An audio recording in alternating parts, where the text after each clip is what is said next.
My mother used to say to me, if you haven't got anything nice to say, don't say anything at all.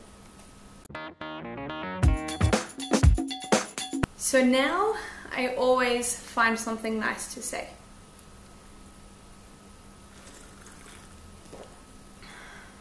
Oh my god! This week's book was called To the Moon and Back by Mansell. This book was okay. What happened this week is that I've been travelling with my mum, we've been doing a big road trip, and we've been reading this book together while we've been doing it. So at first we started off going chapter by chapter because we had a good 4 hours to pass one evening when we got somewhere early and had no television and we were just in our cabin, and it was really nice, so we just read chapter by chapter back and forth to each other. Then as the time went on, I was reading more because I actually prefer to read than to listen. We got through it. We didn't hate it. It wasn't one of our favourites. Quite predictable. There's a lot going on in this book. I would go as far as to say that there's too much going in this book. Like, it's great to have side characters, and in-depth side characters with their own storyline and everything is wonderful, but it gets a bit much when your side characters have side characters who have backstory, who have side characters who have backstory.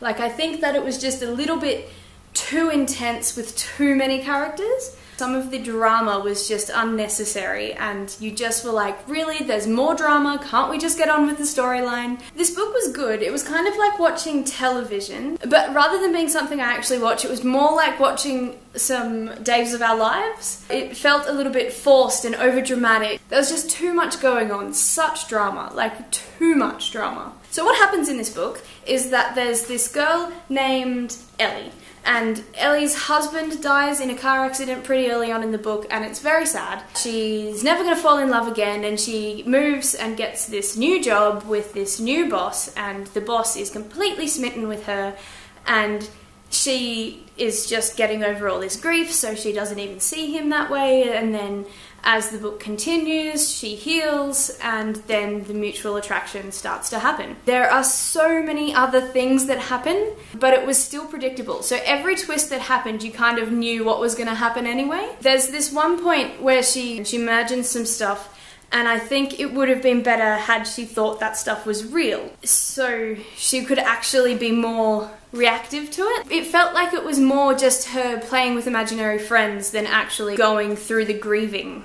Like, it kind of glimmers to the grief that she feels, but it doesn't really sink in when you read the book. You're like, wow, I know a little bit about loss and grief, but nowhere near as much as these people are experiencing, and this just does not seem real. With grief, there's just this more to it, and I think that is not fully explored in this book. It felt really unrealistic and really washes away as if it's not important to the storyline, but if it wasn't important, you shouldn't have put it in the book.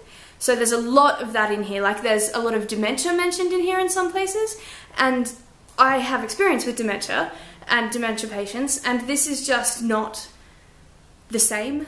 I feel like in some points in the novel I have more personal life experience than the author does, which is not a good thing to express in a book, even accidentally. Like, you want to feel like the author really knows what they're talking about. I'm really sorry to Jill Mansell if she has experienced these things and then has written about it in a way that made me feel like she hasn't. It's something that can only be learnt from experience, dealing with grief and like dementia and illness and that sort of really in-depth personal stuff. So the characters were really endearing. Like, there's Ellie, she's really nice.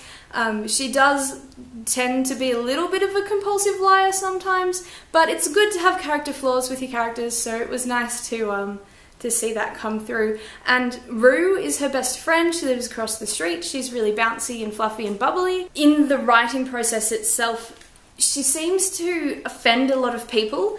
Like, it reiterates over and over again about how men are useless and marriages fall apart, and there's little hints of homophobia, but it kind of doesn't feel like homophobia, but it is, but it's subtle. It just seemed like she offended absolutely everyone she talked about in the book, like old people, young people, the rich, the poor, everyone who could possibly be offended, she managed to like take the mickey out of and offend. And I was like, I'm not sure this is sitting okay with me. And it would have been a better story had it cut down on what it was explaining and explained it better. There was a lot of relatable things in this book though, like it kept making reference to like Rocky Horror and my own personal type of gin. Like there were twins in the book and they went to Cornwall. Just the little things that really had nothing to do with the storyline. And some of the names were similar to the people. It kind of got a bit creepy there after a while. We were like, who is this woman and how does she know everything we like? It sort of casts aspersions on what it is in itself, because it is a chick flicky kind of book, and it has lines in it that says things like that if this was a chick flick, then this is what would have happened, but then it happens a different way, and you're like, well, you're also being offensive to people who read chick flicks here, and you're writing a chick flick. Like, that is what I'm reading. And I thought that was just a little bit depreciating. Why didn't you just use the cliche that we all know and love instead of drawing attention to it and then just pretending you're better than it? Another way that this was expressed in this novel was that it's like she wrote the whole book and then just picked out certain little words, pulled up a dictionary and just put some synonyms in instead. So she used big superfluous words where they really weren't needed. It just was an overuse of language that didn't make her appear any smarter. She seasoned the novel with synonyms. It was seasoned with synonyms to make you think that she's more learned, but it actually had the opposite effect and made me think that she was overusing language in a way that was completely unnecessary for the novel she's writing. Some of the descriptions are great, and there's this one character in it who paints these lovely artworks, and I could really feel that I could understand the feel of the artworks. Like, I knew what they looked like in my mind. It says it's a pick-me-up, but I actually found it a little bit depressing in places. A lot of sad things do happen, but like I said, it doesn't really go into those feelings, and because I know those feelings, I felt a little bit jibbed. Like, it could have been a more intense novel, but then the next thing happened, and then the next thing happened, and then the next thing happened, and you just were sort of, yeah, a little bit caught between all the things. It was like watching a tennis match. Everything was going this way, then that way, and all the different characters were doing all these different things, and it was so predictable. My disbelief wasn't suspended. I was like, people don't react like this. Things don't happen that quickly in the music industry. I'm not gonna say it was brilliant. I'm not gonna say it was shit. It was just quite average, except for the ridiculous synonyms she threw in. I felt very comfortable reading the book. Yeah, so I'm probably going to read her stuff again at some point in the future, but it's not something I'm like dying to read, and I won't be disappointed if I never read it again. Comment below if you've read this book, and if you've read any other Jill Mansell, let me know. I know one of you said that you were going to pick up the book and read it. I'm not discouraging you from doing so, but don't have your heart set on it being the best book in the world, because I kind of think it won't be. But if you do read it, please, please, please let me know, because maybe this is a difference between us. Maybe you will love it and I'll be like, oh, really? It's not my style, and that'd be a really interesting thing to see. So yes, like and subscribe for more content of this style, and I will put this book on the shelf now. Don't they look lovely? Talk to you later about all of the other books that I'm reading this year. Alright, okay, alright. Bye.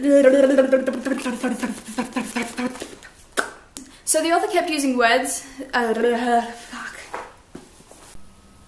Oh my god. That's plenty.